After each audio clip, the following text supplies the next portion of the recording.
반갑습니다. K사전 회원 여러분, 그리고 K사전 유튜브 채널을 구독해주시는 구독자 여러분, 오랜만에 영상으로 찾아뵙습니다. K사전 최고 운영자 QM진입입니다. 이 요즘 이 그래픽카드를 구매하기 정말 힘든 시기가 왔어요. 이 K사전 웹사이트 내에서도 타사의 열풍이 불러일으킬 정도로 정말 힘든 시기인데, 하지만 이런 시국에도 불구하고 독특한 그래픽카드를 하나 입수를 했는데요. 오늘 한번 여러분들과 함께 만나보도록 하겠습니다. 자, 제 눈앞에 있는 바로 이 물건입니다. 모델명은 ASUS ROG 스트릭스 LC 라데온 RX 6800XT DC. 자, 11월 달에 AMD에서 라데온 RX 6800XT 그리고 6900XT를 발표했습니다. 저는 개인적으로 대한민국에서 유일하게 엔비디아의 RTX 3000 시리즈의 성능으로 좀 비벼볼 만한 그래픽카드가 나올 거라고 예측을 했었는데 그게 현실이 됐고요. 이게 처음에 나왔을 당시에는 굉장히 놀랐습니다. 소위 깡성능으로 일컬어지는 성능에서 AMD가 엔비디아의 하이엔드 그리고 플래그십 그래픽카드에 비벼볼 만한 그런 그래픽카드를 출시한 지가 제 기억으로는 2013년도에서 한 15년도 정도쯤에 하와이 RX 2900XT 그리고 PG 아키텍처의 그런 그래픽카드 말고는 전무했습니다. 이 5년 만에 이제 그 엔비디아의 그래픽카드에 좀 비벼볼 만한 그래픽카드가 나왔는데요. 저는 굉장히 놀랐지만 그래도 조금 아쉬운 면모가 좀 존재했죠. 예를 들면 레이트레이싱이라든지 그래도 4K 이런 부분에서 조금 경쟁사 대비 조금 떨어지는 성능이 나왔어요. 하지만 그래도 현 시점에서 엔비디아에 대적할 만한 그런 그래픽카드, 그런 성능의 그래픽카드가 나왔다는 거 한 개만으로도 정말 긍정적으로 평가할 수 있겠습니다. 그런데 이게 소개해봐야 뭐합니까? 이거 구매할 수도 없을 것 같은데 이 요즘 그 채굴이 개새끼. 자, 바로 제품 언박싱 한번 해보도록 하죠. 이 그래픽카드, ASUS 그래픽카드의 박스를 보자면 일관된 패턴입니다. 검은 색상의 아주 중후한 컬러와 그리고 AMD 그래픽카드를 상징하는 아이덴티티 빨간색 색상을 더해서 적절하게 잘 픽스한 모습입니다. 그리고 겉을 보면 이쪽 부분은 조금 겉박스의 재질과는 조금 다르게 유광 재질로 이렇게, 그리고 양각으로 좀 독특하게 좀 튀어나오게 보이게 해서 포인트를 준 모습입니다. 소냉 그래픽카드인데도 불구하고 여기 쿨링팬이 하나 존재하는 걸로 보일 수가 있고요. 그리고 RGB LED 1677만 7216까지의 RGB LED 쿨링팬이 탑재가 되어 있는 모습입니다. 그리고 4K UHD 그리고 16GB GDDR6 메모리, PCI 4.0 그리고 ASUS에서 최초로 상용화한 RGB LED 기술 아우라 싱크까지 가미가 되어 있는 모습입니다. 그리고 오버클럭 에디션이라고 강조를 하고 있네요. AMD RDNA2 아키텍처, 여러 가지 광고 마케팅 이런적인 요소들 아주 좋습니다. 그리고 후면을 보도록 하겠습니다. 후면에 이 부분이 좀 눈에 띄죠. GPU와 맞닿는 이 베이스 부분, 이 부분이 아무래도 구리로 구성이 된 걸로 보입니다. 이 구리가 일반적인 알루미늄이라든지 철제보다 열 전도율이 참 좋습니다. 근데 비싸요. 하지만 ASUS는 이 단가 절감을 한 흔적이 안 보입니다. 좋아요. 플러스 점수 주고 싶습니다. 그리고 여기 있는 이 쿨링팬 안 내부 쪽인 하우징 쪽에 보면 전원부 쪽이라든지 메모리 쪽 강력하게 일체형으로 이렇게 쿨링을 할 수 있는 모습을 보입니다. 그리고 이 쿨링 커버인데 라디에이터 240mm 라디에이터와 그리고 쿨링 커버가 이렇게 보입니다. 이쪽은 또 이 RGB LED가 나올 것 같은데, 그리고 ASUS의 오버클럭 툴인 ASUS GPU Tweak 2 요 소프트웨어도 이렇게 이미지화된 게 참 좋아 보입니다. 바로 이제 까보도록 하죠. 굉장히 박스가 일반적인 그래픽 카드의 패키지와는 조금 다른 고급스러움이 묻어납니다. 엠보싱 중요하죠. 이 냄새가 후처리를 굉장히 잘한 그런 그 냄새가 납니다. 자, 내부 구성품 한번 보고 싶습니다. 이 스티커가 있네요. 그리고 이 스티커도 중요한데 뒤쪽에 이 바코드 번호도 있는데 굉장히 특이합니다. 그리고 이쪽 보면 Join the Republic, 공화국에 참여하라 이런 거고, 그리고 ROG 로고를 조금 더 이제 설계 과정에서 조금 아트적인 요소 이런 거를 좀 가미한 모습입니다. 메카닉적인 이런 그 디자인도 보이고요. 아무튼 스티커도 있고요. 제가 이거 굉장히 지금 설렙니다. 비싼 그래픽 카드예요. 제가 알기로는 이게 120만 원이 넘는 그래픽카드라고 알고 있는데, 그래픽카드 일단 외형을 두고 조금 다른 부분도 조금 살펴보도록 하겠습니다. 이게 케이블 타입, 빵끈이 아닙니다. 그리고 찍찍이 벨크로 타입 이 소재로 되어 있습니다. 두 개가 있고요. 그리고 이건 뭔가요? 고무 마개 이런 것들이 있네. 아무래도 이거 제가 한번 살펴봐야 될 것 같은데, 자, 이 부분은 나사나 이런 부분들 체결할 때 도움이 좀 될 것 같습니다. 자, 아무튼 여러 가지 구성품은 지금까지 제가 살펴봤고요. 바로 외형을 살펴보도록 하겠습니다. 본 제품은 하이브리드 하이엔드 일체형 수냉 쿨러 쿨링 솔루션이 탑재가 되어 있다 보니까 이 GPU 쪽은 일체형 240mm 라디로 시키는 구조가 되어 있고요. 그리고 전원부라든지 메모리 구성 이런 쪽은 이 쿨링팬 공기 냉각 방식으로 사용한 부분을 엿볼 수가 있습니다. 외형은 검은색으로 조금 고급스러움을 좀 더했는데 이게 플라스틱 재질이고요. 외형이 야수가 핥히고 간 듯한 그런 디자인 패턴을 볼 수가 있는데 단순 무료화함에서 조금 탈피한 부분들을 볼 수가 있겠습니다. 자, 그리고 이쪽 부분에는 ROG 눈가리가 있습니다. 이게 RGB LED가 점등이 돼서 조금 튜닝적인 측면에도 신경을 썼다고 볼 수가 있겠죠. 그리고 이 측면부 쪽을 보면 여기에도 제가 안 켜봐서 잘 모르겠는데 RGB LED가 점등이 될 것으로 생각이 되어집니다. 그리고 전원부 쪽은 PCI 보조 전원 8핀 2개가 탑재가 되어 있습니다. 이것은 레퍼런스 규격과 동일한 부분입니다. 그리고 이쪽도 지금 디자인이 단순 무료함을 탈피하고 있어요. ROG 패턴의 이런 그 각인이 볼 수가 있고요. 그리고 이것도 추가 쿨링팬이 탑재가 되는 것 같습니다. 굉장히 아무래도 ASUS의 RGB LED 솔루션인 아우라 싱크와 연동이 가능할 수도 있을 것 같습니다. 이거 제가 정확하게 지금 안 굴려봐서 모르겠어요. 지금 외형을 살펴보고 있으니까. 그리고 I/O 단자 쪽을 살펴보시면 USB Type-C 포트 하나가 탑재가 되어 있고요. 디스플레이 포트 1.4 버전이 2개, 그리고 HDMI 2.1 단자 네이티브로 하나가 탑재가 되어 있습니다. 그리고 특이한 부분이 여기 PCI 가이드 쪽 단자를 보면 스테인리스 스틸 304 재질 이렇게 되어 있네요. 아무래도 하이엔드 유저분들 그래픽카드 교체 수요가 잦지 않습니까? 그리고 또 펌프가 오면 케이스도 바꿔야 됩니다. 그럴 때마다 이 그래픽카드를 뺐다 끼웠다를 반복해야 되는데 재질 자체가 아무래도 일반적인 그 금속 재질은 조금 휘는 경우가 많아요. 그런데 이거 제가 지금 확인해 보니까 굉장히 단단합니다. 견고하고요. 내구성이 굉장히 튼튼한 것 같습니다. 이 ASUS의 소비자를 위한 특별한 이런 배려 플러스 점수 주고 싶습니다. 자, 그리고 후면부 쪽을 살펴보도록 하시죠. 이 크롬 재질 같은 그런 굉장히 금속성 재질이 이렇게 느껴지다 보니까 굉장히 고급스럽습니다. 그리고 단순 무료함을 또 탈피하기 위해서 굉장히 디자인적으로 신경 쓴 흔적이 지금 엿보이죠. GPU 쪽 뒤쪽에 있는 캐패시터 이런 부분들은 굉장히 적나라하게 지금 보이고 있습니다. 저는 이런 것들 이 공돌이 감성이 참 좋아요. 그리고 여기에 보면 스트릭스의 정체성을 확고하게 지금 각인이 되어 있고요. 게이머즈 이거는 뭔지 잘 모르겠습니다. 25.124839 이게 제가 알기로는 지구의 위도 이런 거를 제가 각인한 걸로 알고 있는데 좀 생각하는 방식이 좀 독특하지 않겠습니까? 자, 일단 외형은 좀 다 이제 살펴본 것 같고요. 이거 말고 이제 라디에이터를 보면요, 120mm 쿨링팬 2개가 탑재가 되어 있습니다. 박스에도 살펴보셨다시피 이것은 RGB LED가 점등이 되는 걸로 보이고요. 그리고 다 좋은데 좀 거추장스러운 게 있어요. 이 RGB LED라든지 이런 쿨링 솔루션을 탑재하다 보니까 이 케이블이 좀 거추장스러워요. 기본적으로 케이블 타일을 구성을 했다고는 하지만 굉장히 그 요즘 튜닝적인 측면, 케이스라든지 이런 부분들도 아크릴이라든지 강화유리 이런 걸로 구성을 했단 말이죠. 그래서 지금 이게 적나라하게 케이블이 다 보일 것 같아요. 다음에는 조금 더 ASUS의 이 기술력 하면 충분히 개선이 가능하지 않겠습니까? 조금 아쉽습니다. 그러고 보니까 이거 하나 깜빡했네요. 지금 보니까 물리적인 버튼이 하나가 존재하는데 P 모드 그리고 Q 모드, 이거는 퍼포먼스 모드 그리고 콰이어트 모드로 생각이 되어집니다. 이제 얼추 외형은 다 살펴본 것 같은데 이제 바로 내부 한번 까보도록 하겠습니다.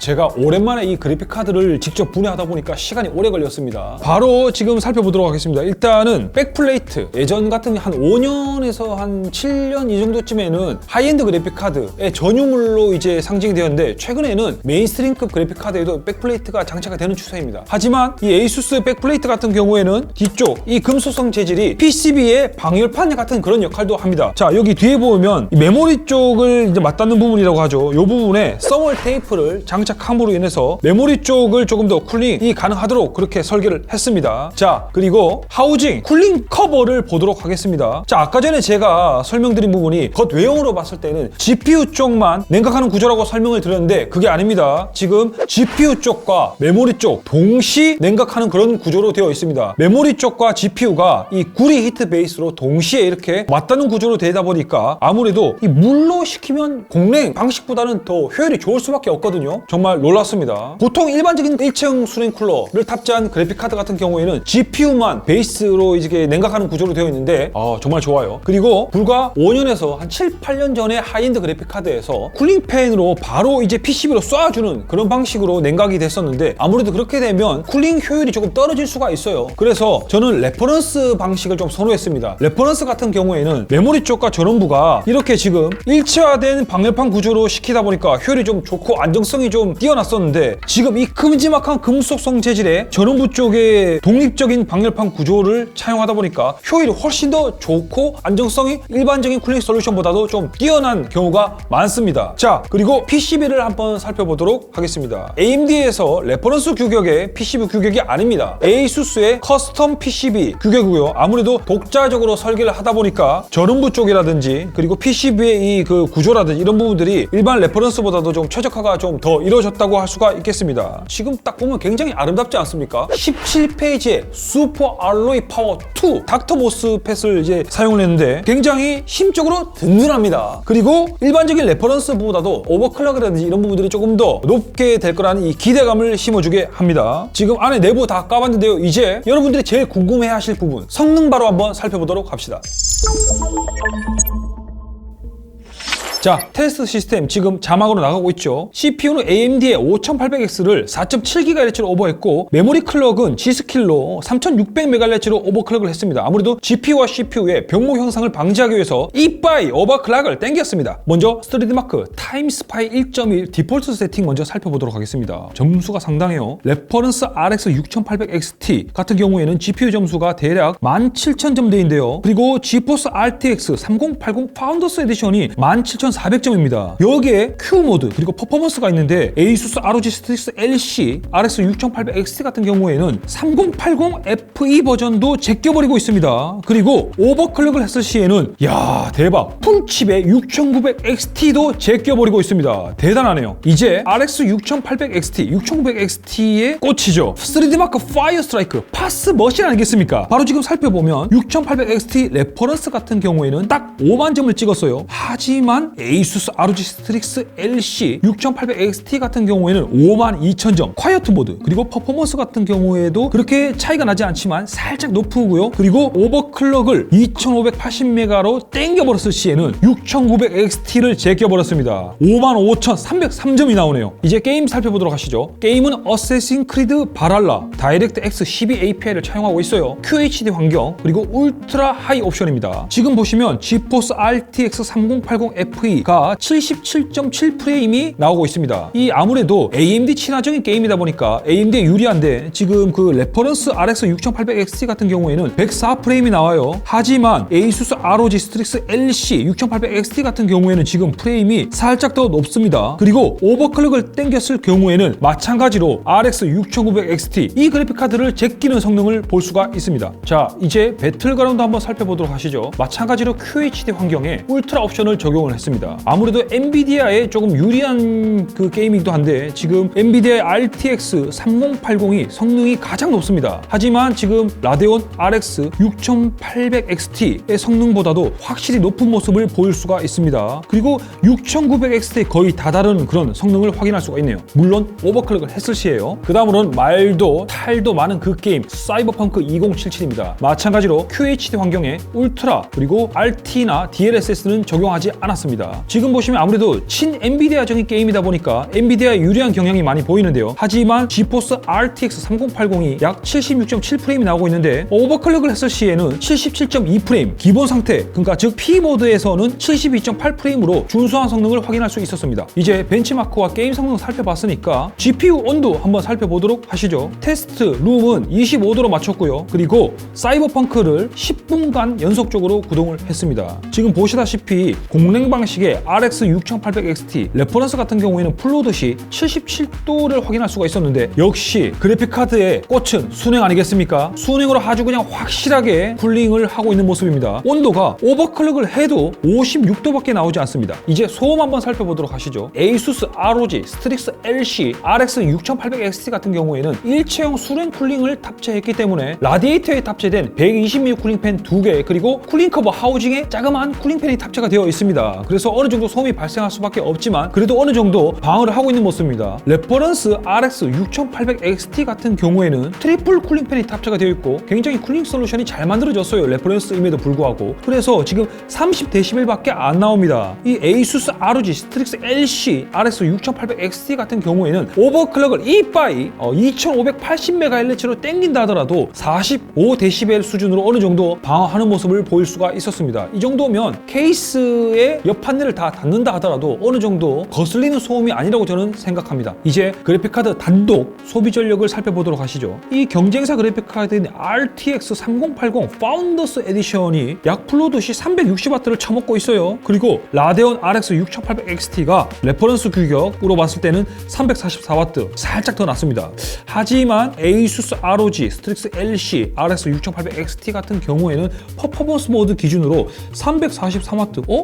이 거의 비슷한데요. 아무래도 이게 발열이 낮다 보니까 소비 전력이 더 낮을 수가 있어요. 그리고 오버클럭을 했을 시에도 다이나믹하게 높아지진 않습니다. 이제 시스템 총 소비 전력을 살펴보도록 합시다. 8코어 16스레드에 5800X를 4.7GB로 오버클럭을 했고요. 메모리도 역시 3600MHz로 오버클럭을 했습니다. 자, 지금 보시면 RX 6800XT 레퍼런스가 대략 450W의 피크치를 보이고 있는데 ASUS ROG 스트릭스 LC RX 6800XT 같은 경우에는 대략 퍼포먼스 모드 기준으로 470W를 먹고 있습니다. 오버클럭을 했을 시에는 487W를 먹었습니다. 이 정도로 가면 저는 개인적으로 조금 요즘 그 그래픽카드의 소비 전력 이것 때문에 이슈가 되고 있는데 파워를 어떤 걸로 선정하느냐라고 이제 여쭤본다고 하시면 저는 그래도 넉넉하게 한 750W급을 추천드리고 싶습니다. 이제 열화상 카메라를 통한 발열 상태를 한번 확인해 보도록 합시다. 지금 PCB 뒤쪽에 백플레이트가 탈거된 상태인데요. 이 백플레이트가 방열판 역할을 하기 때문에 이 부분 감안해 주십시오. 지금 PCB 쪽 후면부에 보면 대략 최대 발열이 전원부에 지금 집중되고 있는데 64.2도 최대치 나오고 있습니다.